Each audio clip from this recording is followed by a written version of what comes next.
পরবর্তী রোজা ঈদে মেহেদী হাসান হৃদয় এবং শাকিব খান দুর্দান্ত সিনেমা আনতে চলেছে এমনটাই শোনা যাচ্ছে।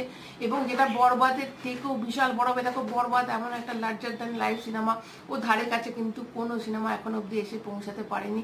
যতই ওর পাইরেসি হোক, যদিও পাইরেসিটা অনেক দেরিতে হয়েছিল, তাণ্ডবের থেকেও দেরিতে হয়েছিল, কিন্তু তবু পাইরেসি হওয়ার পরও এখনো লোকেরা কিন্তু সিনেমাটা হলে দেখতে যায় এবং একবারের জায়গায় 3-4 বার করে অনেক মানুষ দেখেছে।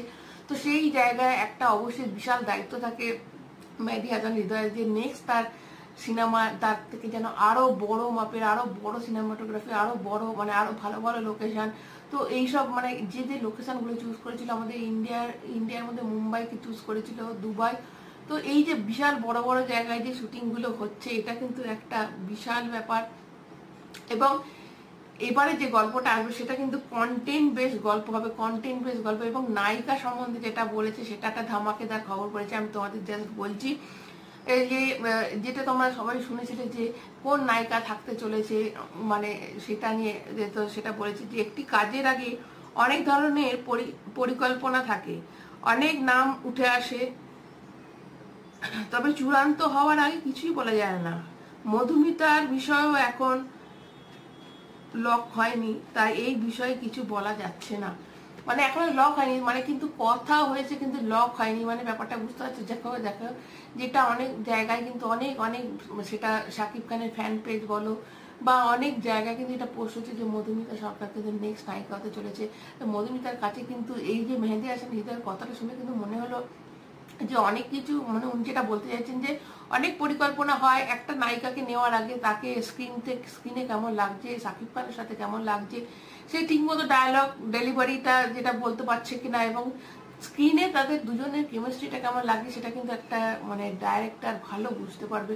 তো মধুমিতা সরকারকে অবশ্যই বলা হয়েছে এবং তার লুক টেস্ট যেটা হয়, স্ক্রিন টেস্ট, লুক টেস্ট, এগুলো সব হওয়ার পর তবে কিন্তু ফাইনাল হবে। তো এখনো সেটা ফাইনালি, তবে কিন্তু যেটা বোঝা যাচ্ছে অনেকে বলছে যে কোয়েল মল্লিককে নেওয়া উচিত। তো অবশ্যই কোয়েল মল্লিক একটা ওয়ান অফ দ্য বেস্ট ভালো অ্যাক্টার, মানে ভালো অ্যাক্টার আমাদের ইন্ডিয়ার মধ্যে, মানে আমাদের কলকাতার যদি আমি টলিউড ইন্ডাস্ট্রি বলি তো ভালো একজন অ্যাক্ট্রেস। তো তাকেও নিলেও কিন্তু ভালো চলবে, কিন্তু এবার কতটা কোয়েল মল্লিককে কাছে আদৌ কি অ্যাপ্রোচ করা হয়েছে কিনা সেটাই দেখা। তবে মধুমিতা যদি করে বেশ ভালো একটা, তোমরা কিন্তু এটা ভেবো না যে ভালো অভিনয় করে না, যথেষ্ট ভালো, মানে সিরিয়ালগুলোতে বেশ ভালো অভিনয় করেছে এবং কিছু ওয়েব সিরিজে অভিনয় করেছে এবং কিছু সিনেমাতেও, ছোট ছোট সিনেমাতে অভিনয় করেছে। তো বেশ ভালো অভিনয় করে। তো এবার সেটাই দেখার যে আমাদের শাকিব খানের সাথে কেমন লাগে। এবং তোমাদের এটা তার সাথে বলে দিই, অনেকে বলছে শাকিব খানের সিনেমায় অনেক ড্রপ হয়ে গেছে। হ্যাঁ অবশ্যই, প্রতিদিন প্রায় 10 লক্ষ টাকা ড্রপ হচ্ছে, কিন্তু সেটা এবার দেখো শোটাও অনেক কমে গেছে। মানে যে শোটা 82 শো ছিল সেটা একদম 58টা 60টা শো হয়ে গেছে। তো অবশ্যই যেখানে শো যদি কমে যায় তাহলে টাকার অঙ্কটাও কমে যাবে। এবং টোটাল যে কালেকশন হয়েছে সেটা 40 করোড়ের আশেপাশে তো কালেকশনটা হয়েই গেছে। এটাই সেটা বলা যে সিনেমাটা কিন্তু লাভের মুখ দেখে নিচ্ছে, প্রফিটের মুখ দেখে নিচ্ছে এবং সিনেমাটা কিন্তু ব্লকবাস্টার, মানে ব্লকবাস্টার না হলেও ইন্ডাস্ট্রি যেটা হিট হয়ে যায় সেটা কিন্তু হয়েই গেছে।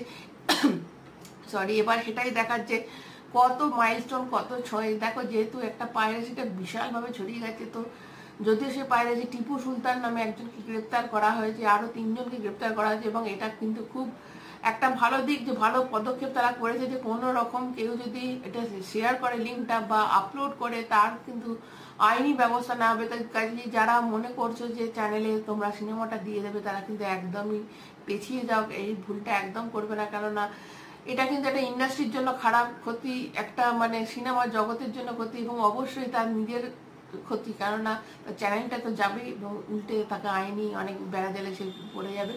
তো অবশ্যই তোমরা সেটা দেখে একদম ওটা একদম ওই পথে যেও না। যখন সিনেমাটা রিলিজ করবে আমাদের এখানে, আমরা তখনই দেখবো। যারা সবাই হলে গিয়ে সিনেমাটা দেখো, কেউ পাইরেসি করো না, এটাই বলার। এবং অবশ্যই মধুমিতা যে থাকছে এটা কিন্তু অনেকটাই কনফার্ম হচ্ছে যে এবার লুক টেস্টে যদি পাস করে যায় তো অবশ্যই আমরা নতুন নায়িকা, মানে জুটিটা নতুন দেখতে পাবো। শাকিব খানের সঙ্গে যদি ইদিকা পালকে দেখতে পাবো, মধুমিতা সরকারকে দেখতে পাবো। তো সেদিকে তোমাদের এই জুটিটা কেমন লাগছে অবশ্যই কমেন্টের মাধ্যমে জানাতে ভুলো না। যারা নতুন তারা চ্যানেলটা সাবস্ক্রাইব করবে।